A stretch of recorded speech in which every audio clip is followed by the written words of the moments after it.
Hello everyone, so welcome back to CPTV. So today let's continue practicing IELTS speaking part 1 and 2 and 3. Yeah, with Phương, all right? So the first topic, history. So do you like history as a subject in your school and why? Yeah, I absolutely enjoy history as a subject in school. I found it, very fascinating to learn about different civilizations, their cultures, and the significant events that shapes our world. Understanding the past helps me appreciate the present and recognize the complexities of human societies. When was the last time you read a book about history? Yes, the last time I read about history, I read about I read a book about history was a few months ago. I read *Sapien*, a brief history of humankind by Yuval Noah Harari. It's provided a comprehensive and engaging overview of human history from the earliest days of Homo sapiens to the modern days. So have you visited any history museum? Yeah, I have visited several history museums. So one of the most memorable visits was to the Vietnam's War museums in Ho Chi Minh City. It houses an incredible collection of artifacts from various periods and regions, including the French and American colonization, which provided a tangible connection to the past. So, do you like watching documentary or movies related to history? Definitely. I enjoy watching historical documentary and movies. They bring history to life in a vivid and engaging manner. Documentaries, in particular, provide in-depth analysis and visual representation, making complex historical events easier to understand. What historical event do you find more interesting? The historical event I find most interesting is definitely the Independence Day of Vietnam, celebrated on September the 2nd, 2045. No, 1945, I mean. This event marks the end of a long and arduous struggle for independence and reunification as a significant milestone in Vietnam history, symbolizing resilience, determination, and the ultimate triumph of the Vietnamese people over colonial, colonialism and division. So, do you think history is important? Yeah, history is extremely important. It helps us understand our roots, learn about, uh, learn from past mistakes, and appreciate the progress humanity has made. Moreover, it fosters a sense of identity and continuity, allowing society to build a better future informed by past experiences. Do you like to watch programs on TV about history? Yes, I do. Programs on channels like History Channels or National Geographic are both educational and entertaining. They often cover a wide range of topics, from ancient civilizations to modern historical events, providing a comprehensive view of history. Do you think the internet is a good place to learn about the history? Absolutely. The internet is a fantastic resource for learning about history. Websites, online courses, and digital archives offer a wealth of information. However, it's important to cross-check information from reliable sources to ensure accuracy. As not all online content is credible. Numbers. What numbers do you like? I find prime numbers quite fascinating because they of their unique properties and how they form the building blocks of number theory. Numbers like 3, 6, and 9 have a certain charms and mystery that make them particularly interesting to me. What numbers are important to you? Important numbers for me include personal milestones such as birth dates, anniversaries, and significant dates in history. So additionally, financial figures such as saving goals and budgetary limits are crucial in managing day-to-day life effectively. Are you good at remembering telephone number? To be honest, I'm not particularly good at remembering telephone numbers. With the convenience of smartphones, I rarely need to memorize numbers anymore. I rely heavily on my contact list to store and access phone numbers. Uh, do you need to use numbers in the future? Absolutely. Numbers are integral to various aspects of life, whether it's managing finances, analyzing data at work, or even measuring ingredients while cooking. Numerical literacy is essential. I foresee their importance continuing to grow, especially with advancements in technologies and data analysis. Do you like learning maths?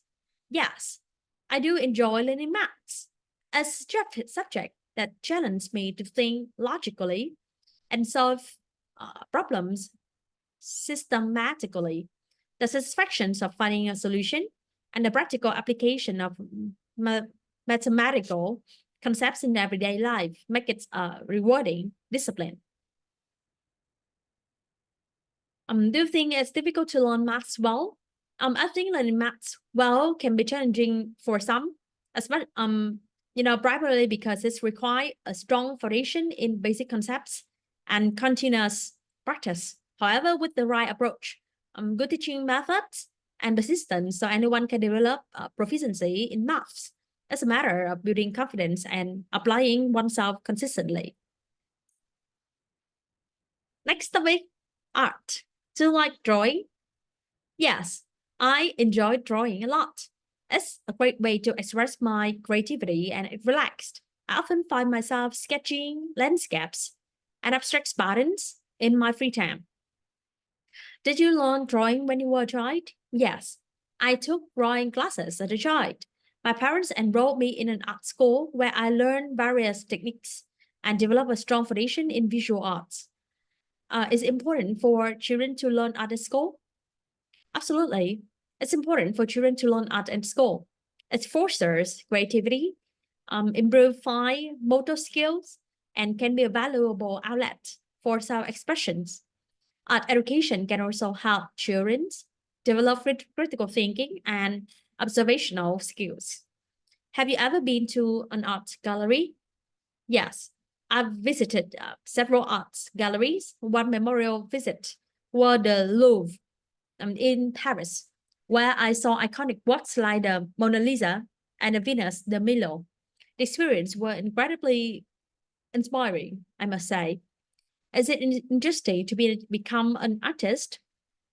Yes, become an artist can be very interesting. It allows for endless creativity and self-expression. Artists often explore diverse themes and techniques, constantly evolving in their craft. The ability to communicate emotions and ideas through arts make it a fascinating profession. Are there any Are there any paintings on the walls of your home? Yeah, there are several paintings on the walls of my homes. I have a mix of contemporary art and classic landscapes, with a touch of elegance and character to the living spaces. Especially, there are some drawn drawn by drawn by me as well. And I guess like my skills is not that perfect level. However, like it's at a personal touch to my personal living space.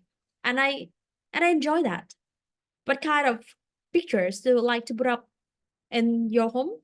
I prefer putting up pictures that have personal significance, as I already said to you, or evoke a certain emotion.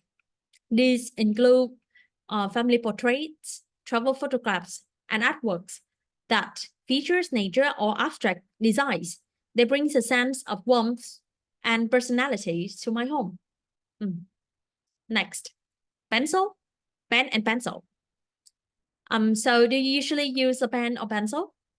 I usually use a pen as more convenient for taking note and signing documents. However, I do use a pencil when sketching or making temporary notes that might need erasing.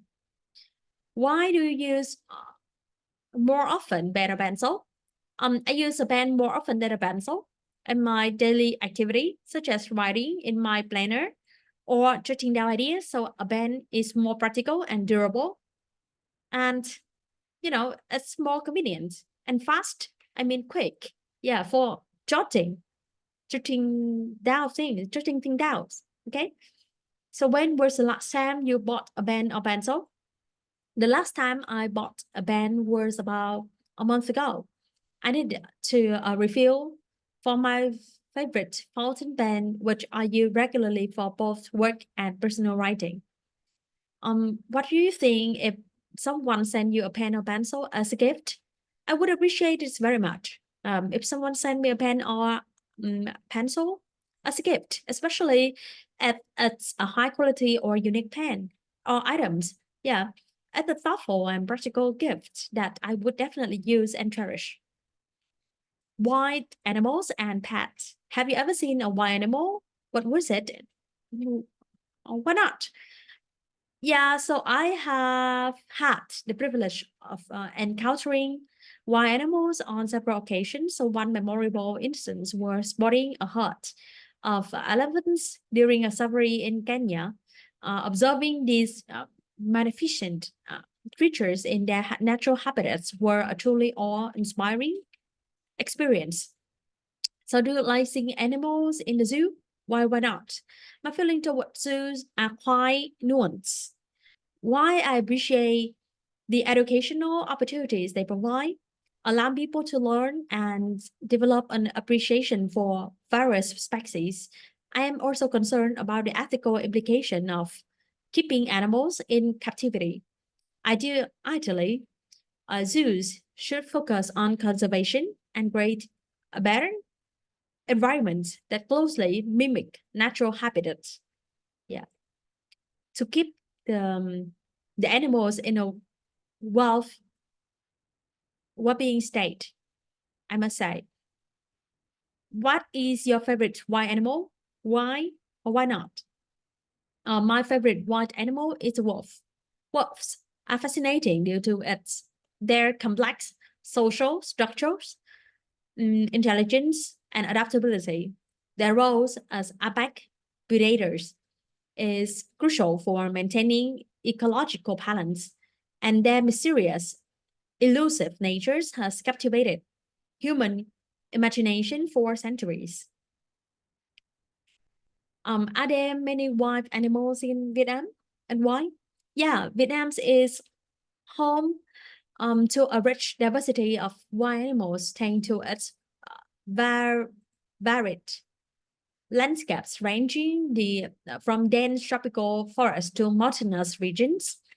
The country boasts unique species such as the Indo-Chinese tiger, Asian elephants, and numerous endemic primates. Vietnamese biodiversity is a result of its complex ecosystems and climatic conditions. How important it is to protect wild animals? Why or why not?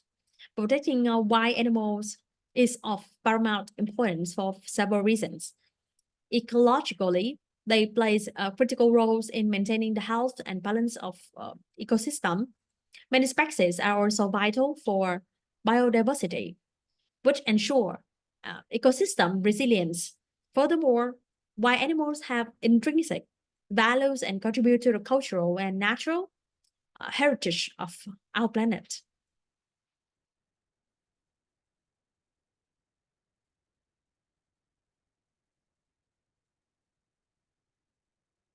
Do you often watch TV programs on why animal, why, and why not?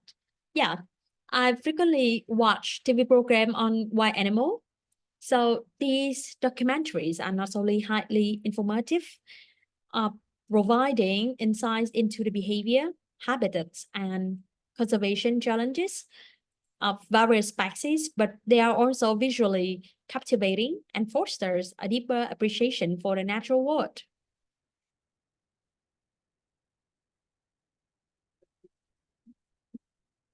Do you keep a pet? Why or why not? Yeah, I keep a pet. I have I have I have two pets. I have two cats, which bring immense joys and companionship to my life. Pets offer emotional support, encourage regular physical activities, and have been shown to reduce stress and anxiety levels. Additionally, caring for a pet instills a sense of responsibility. Did you have any pets when you were a child? Why not? Yes, I have several pets during my childhood, including a cat and few fish. Growing up with pets taught me valuable lessons in responsibility, empathy, and the importance of nurturing and caring for other living beings. They were a source of comfort and joy, providing companionship and many fond memories. Perfume. Do you use perfume? Yes, I use perfume regularly. I find that wearing a pleasant scent enhances my personal presentation and boosts my confidence throughout the day. What kind of perfumes do you like? I am particularly fond of perfumes with fresh, citrusy notes combined with a subtle hint of floral or woody undertone. These scents are invigorating and sophisticated, but if perfect for both casual and formal occasions. What does perfume mean to you? Perfume is more than just a fragrance to me. It is an extension of my personalities and it's a form of self-expression. The right sense can evoke emotions, create lasting impressions, and even bring back cherished memory. It's a subtle yet powerful aspect of personal grooming that significantly influence how one is perceived by others. Do you give perfumes as a gift? Yeah, I often give perfume as a gift. This is a thoughtful and personal presence that can be tailored to the recipient's taste and preferences.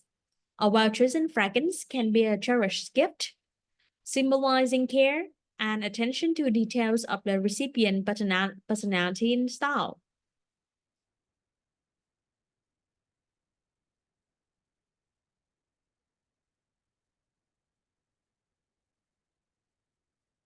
Daily routine or morning time.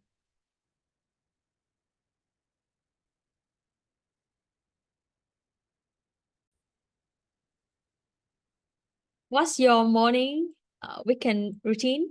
On weekdays, so my morning routine is quite structured. I usually wake up at 6:30 a.m. and do a 20 minutes workout, take a shower, and then have a healthy breakfast consisting of oatmeal and fruit. I then spend a few minutes planning my day before heading off to work. On weekdays, so my routines is more relaxed. I wake up a bit later, enjoy a leisurely breakfast with my family, and often go for a walk or do some reading before starting my any planned activities. Is breakfast important? Yeah, breakfast is very important. It kickstarts your metabolism and provides a necessary energy and nutrients to begin your day effectively. So, eating a balanced breakfast has been linked to improve concentration and performance, especially in the morning hours. Do you have breakfast every day? Yeah, I make it a point to have breakfast every day. I believe it sets a positive tone for the day ahead. Having stay focused and energized. Skipping breakfast can lead to mid-morning slumps and overeating later in the day. What you do in the evening? In the evening, so I usually wind down for spending time with my family. So we often have dinner together, discuss our day, and then watch a bit of TV or play board games. After that, I take some time to read or catch up on any remaining work.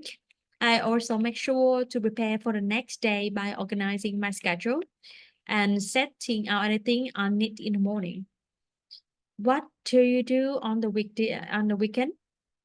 On the weekends, I like to balance relaxation and productivity. This typically includes spending quality time with family and friends, pursuing hobbies like hiking or painting, and catching up on household chores. I also use this time to recharge by enjoying activities like watching movies, reading, or just take it easy. Why is important? Why is breakfast is the more important meal of the day? Breakfast is often considered the most important meals of the day because it breaks the overnight fasting period and replenishes your supplies of glucose, providing essential nutrients that boost your energy levels and alertness. Eating a healthy breakfast has been linked to improve concentration and performance throughout the day, better weight management, and overall better health. So it can help kickstart your metabolism, stabilize blood sugar levels, and reduce the likelihood of overeating later in the day. Uh, So, do you want to change your morning routine? Why I am generally satisfied with my morning routine. So there's a few adjustments I would like to make. For example, I would like to incorporate a longer meditation or mindfulness section to help reduce stress and improve focus. Additionally, I aim to spend more time on physical exercise, possibly extending my workout duration or including a short yoga section to enhance flexibility and mental clarity. Are there any differences between what you do in the morning now and what you did in the past? Yes, there are several differences between my current morning routine and what I did in the past. So when I was younger, so I used to wake up much later and then often skip breakfast or grab something quick and unhealthy. My mornings were rushed and I didn't have a structured routine. Now I prioritize waking up early, eating a nutritious breakfast, and follow a consistent schedule that includes exercise and planning for the day. So this structure approach has significantly improved my productivities and overall well-being. Okay, next topic, concentration. When do you concentrate the best? I concentrate best in the early morning hours, shortly after I've had my breakfast. This is when my mind is clearest and I'm most refreshed, allowing me to focus intensely on tasks without many distractions. What might distract you when you are trying to stay focused? Common distractions include notification from my phone, loud noises, and often even my own thoughts wandering. To minimize these, so I often put my phone on silent, use noise cancelling headphones, and take short breaks to reset my focus.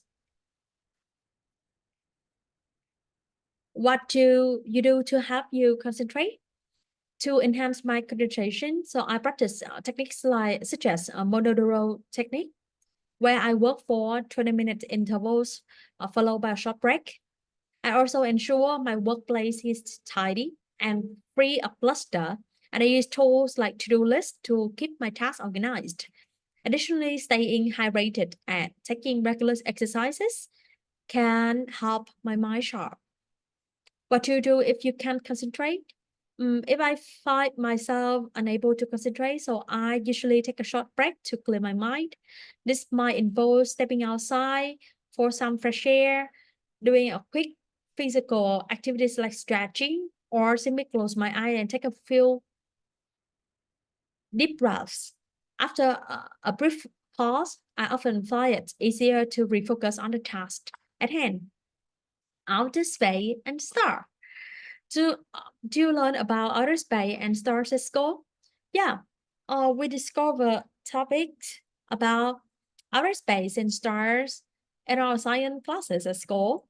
We learn about the solar system, the different uh, the different types of stars, galaxies, and the basic principles of astronomy. So it's so fascinating to explore the vastness of universe and understand the scientific concepts behind celestial phenomena. Do you enjoy watching films about outer space and stars? Absolutely, I enjoy watching films about outer space and stars. Movies like Interstellar, Gravity, and Martians are some of my favorites. This film not only entertain, but also spark curiosities about the mysteries of the universe and the potential for human exploration beyond Earth. Do you want to study outer space and stars? Why I find the subject extremely intriguing. I don't have the immediate plans to pursue formal studies in astronomy or astrophysics. However, I do enjoy reading books and articles on the topic. I often watch documentaries to deepen my understanding of outer space. Mm. Okay, so do you want to travel to outer space in the future? The idea of travel to outer space is incredibly exciting. If the opportunity arose and it were safe and affordable, I would love to experience the wonder of space travel. The chance to see the Earth from space and possibly explore other celestial bodies would be once of a lifetime adventure. Next topic, t-shirt. Do you usually wear t-shirts? Yeah, I usually wear t-shirts. They are comfortable, versatile, and easy to style with different outfits. T-shirts are a staple in my wardrobe, especially for casual and relaxed settings. Do you like t-shirt with pictures or prints? I do like t-shirt with pictures or prints. They can be a feel fun way, to express my personality, interest, or sense of humor. Graphic t-shirts add a bit of flair to a casual outfit and can make a simple look more interesting. Do you think older people who wear t-shirts are fashionable? Fashionable is subjective. And I believe that older people can be fashionable while wearing t-shirts. It all depends on how they style them. A well-chosen t-shirt paired with appropriate accessories and other clothing items can look chic and trendy, regardless of age. Have you ever bought a t-shirt as a souvenir from a holiday or vacation? Yeah, I have bought t-shirts as a souvenir from various holiday and vacations. So they are practical mementos that captures the essence of the places I've visited and serve as a reminder of those experiences. Plus, souvenir t-shirts are often unique and can be a great conversation starters. Jewelry. Do you often wear jewelry? Yeah, I often wear jewelry. I find it adds a touch of elegance and personal style to my outfits. Whether it's a simple pair of earrings, a watch, or a necklace, jewelry enhance my overall look and make me feel more, put together. What type of jewelry do you like? I prefer minimalist and classic jewelry. Pieces like a delicate necklace, stud earrings, and simple bracelets are my favorite. I also enjoy wearing items that have sentimental values, such as a family heirlooms or gifts from loved ones. Have you ever given jewelry to someone as a gift? Yeah, I have even given jewelry as a gift on several occasions. Jewelry make thoughtful and meaningful present, often symbolizing a special connection or significant milestones. I've gifted necklace, bracelets, and earrings to family members and girlfriends. Um, why do you think some people wear a piece of jewelry for a long time? Um, People often wear a piece of jewelry for a long time because it holds sentimental value or significant meaning. It could be a gift from a loved ones, a family heirloom, or a reminder of a special event or accomplishment. Additionally, some pieces become favorites due to its versatility, style, and how well they complement one person's date. Happy things. Is there anything that made you feel happy lately? Yeah, I recently reconnect with an old friend whom I haven't seen in years. We had a wonderful time catching up and reminiscing about our shared memories. So this experience brought me a great deal of joy and reminded me of the importance of maintaining meaningful relationships. What made you feel happy when you were little? When I was little, simple things made me happy, such as playing outside with friends, going out to the park, and spending time with my family. I also found immense joys in reading books and engaging in creative activities like drawing and swimming at the sea. Imagination went wide when facing the sky, you know. What hobbies or activities make you feel happy now? Currently, several hobbies and activities bring me happiness. I enjoy hiking and spending time in nature as it helps me feel refreshed and connected to the environment. Reading, pairing, painting, and practicing yoga are also activities that bring me a sense of peace and fulfillment. Additionally, cooking and trying new recipes are enjoyable and therapeutic for me. Do you think people are happy when buying new things? Yeah, people often feel a sense of happiness and excitement and achievement when buying new things. So this is especially true when the purchase is something they have been looking forward to or is a reward for their hard work. However, the happiness from material possessions can be fleeting, and long term happiness usually comes from experiences, relationships, and personal growth rather than from requiring new things. Next topic, law. Question. Do you think law and order are important? Yeah, absolutely. Law and orders are the cornerstone of a stable and harmonious societies. They provide structure and guideline for individuals to coexist peacefully, ensuring safety and protecting everyone's rights. Without law and order, so chaos will range, leading to the uncertainty and insecurity. Who department is more responsible for enforcing the law?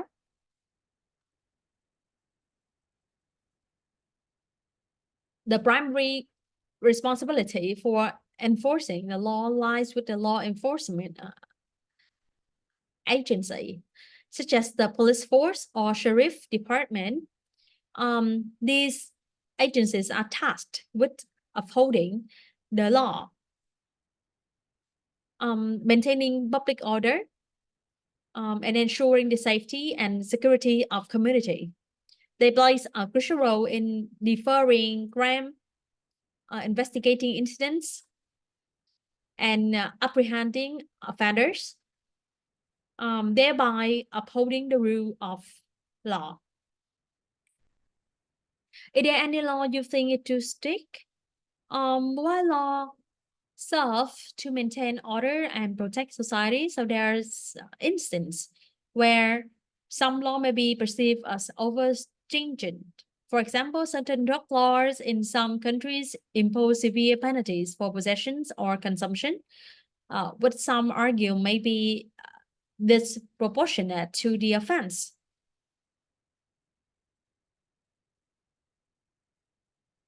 In such cases, so there's a debate whether the focus should be more on the rehabilitation than punishment. Ultimately, the balance between law enforcement and individual rights is crucial in determining the appropriateness of law strictness.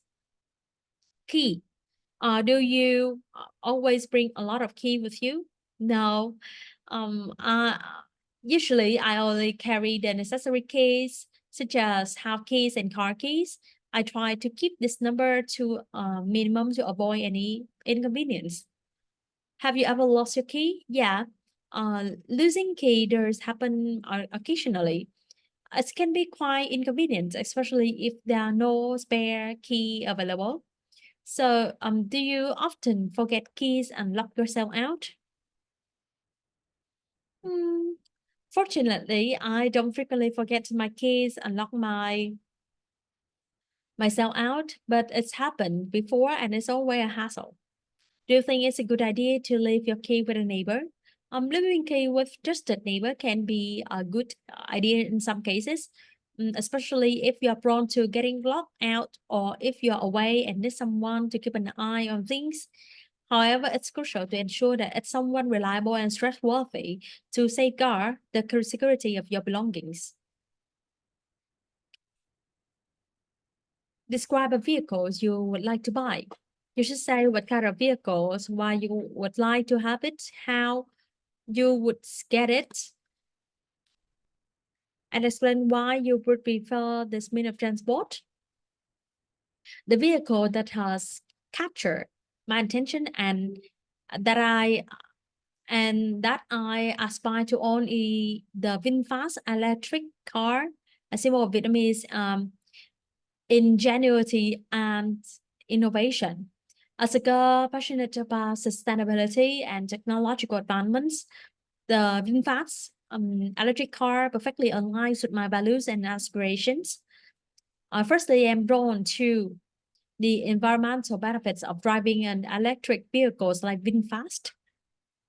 Being conscious about my ecological footprint, I believe in the importance of reducing carbon emissions and conserving natural resources. By opting for an electric car, I can contribute to a cleaner and healthier environment for future generations. Moreover, the VinFast electric cars boast impressive performance and cutting-edge features that appeal to my practical side. From its sleek designs and special interior to its advanced safety systems and intuitive technology. So this car offers a delightful driving experience with no compromise on style or functionality. In terms of acquiring the VinFast electric car, I would thoroughly research its specifications, pricing, and availability. Given VinFast's commitment to providing accessible and affordable electric vehicles, so I am optimistic about the feasibility of purchasing one. I would explore financing options and perhaps take advantage of any incentive or promotion offered by VinFast to make the dream of owning this car a reality. Why do I prefer this mean of transport? The VinFast trick cars represent more than just a mode of transportation. It's embodying progress, sustainability, and national pride by embracing electric mobility. So I not only enhance my own lifestyle, but also contribute to the development of Vietnam automotive industry, and the global transition towards cleaner energy solutions. Describe a historical building you have been to. You should say where it is, what it looked like, it's used for now, what you learned there, and explain how you felt about this historical building. So the historical building, I've had the privilege to visit an independent palace located in the heart of Ho Chi Minh City, Vietnam, also known as the Reunification Palace. Its whole immense significance in Vietnamese history as a sign of the end of Vietnam War. The architecture of the Independence Palace is a striking blend of modernist design and traditional Vietnamese motif. Its sprawling grounds are adorned with lush gardens, while the building itself features clean lines, spacious halls, and commanding parades. The iconic helipad on the rooftop serves as a reminder of its pivotal role in Vietnam past. Today, the Independence Palace stands as a museum and cultural landscape, preserving the memory of Vietnam's struggle for independence and reunification. Visitors can explore its meticulously restored rooms, including the presidential quarters, meeting rooms, and underground bunkers, gaining insights into the country's tumultuous history. During my visit to the Independence Palace, I was deeply moved by the exhibit, detailing the events leading to the fall of Saigon and the reunification of Vietnam. Working through the halls where historic decisions were made, I gained a profound appreciation for the resilience and spirit of Vietnamese people. As for my feeling of this historical building, I was struck by a sense of awe and reverence. Standing in the presence of such a significant symbol of Vietnam past filled me with pride and humility, reminding me of the sacrifice made by previous generation for the freedom and unity of the nation. Describe a historical period or moment you would like to learn about. You should say when it was, what you were interested in, what you have known, and explain why you would like to know more. The historical moment or period I am eager to learn about is the Vietnam War era, particularly the event heading up to the fall of Saigon in 1975. The Vietnam War, also known as the Second Indochina War, lasted from 1945 to 1975, with the fall of Saigon marking its conclusion. I am particularly interested in understanding the political, social, and cultural dynamics of this tumultuous period in Vietnamese history. What I have known about this period is primarily from textbooks, documentaries, and first-hand accounts from relatives who lived through it. I am aware of the complex geopolitical factors at play, including the involvement of major world powers and the ideological divides between the North and the South, and the human cost of the conflict of both sides. However, I yearn to delve deeper into the intricacies of this historical period, especially regarding the role of Independence Palace, now known as the Reunification Palace in Saigon. This iconic landmark witnessed pivotal events during the Vietnam War, including the Tet Offensive and the fall of Saigon, which ultimately led to the reunification of Vietnam. I am drawn to understanding the significance of independent palace as a symbol of Vietnamese sovereignty and resilience. By exploring the halls, bunkers, and corridors, I hope to gain insight into the decision-making processes, strategies, and emotion of the key figures who shaped the course of history during this period. Moreover, learning more about the Vietnamese War era allow me to honor the sacrifice of those who fought for independence and reunifications.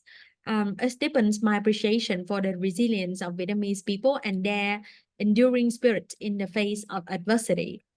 In conclusion, so my desire to learn more about Vietnam War era, particularly through the lens of independence ballads, stem from a profound curiosity about the past and a desire to understand the complexity of Vietnam journey towards independence and unity.